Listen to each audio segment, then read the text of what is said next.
సుదీర్ఘమైన అనుభవం ఇస్తే జనసేన దానికి బలమైన పోరాటం శక్తి ఇచ్చింది, చోదక శక్తి ఇచ్చింది దానికి. అలాగే భారతీయ జనతా పార్టీ దేశ స్థాయిలో వాళ్ళకున్న శక్తి సమర్థత, లేదంటే వాళ్ళ అనుభవం, ఇవన్నీ పార్టీకి ఉపయోగపడ్డాయి. అలాగే మీరు కూడా ఈ రోజున పార్టీకి వస్తున్నారంటే ప్రతి ఒక్కరూ అంతే నిర్మాణాత్మకంగా, అంతే బలం మేము మీకు ఇవ్వగలం, మేము మీ నుంచి తీసుకోగలం.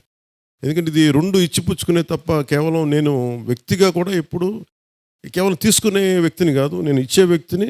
నేను ఒకటే కోరుకుంటాను, మీరు చేసే కొద్దీ గుర్తించేవాడిని తప్ప నేను దాన్ని మర్చిపోయే వ్యక్తిని కాదు. మనస్ఫూర్తిగా మీరు చేసే కృషికి అన్నిటికీ గౌరవం ఉంటుంది, గుర్తింపు ఉంటుంది అంతే మనస్ఫూర్తిగా తెలియజేసుకుంటూ మిమ్మల్ని మనస్ఫూర్తిగా జనసేన పార్టీలోకి ఆహ్వానిస్తాను. ముందుగా విజయవాడ నగరం నుంచి కార్పొరేటర్లు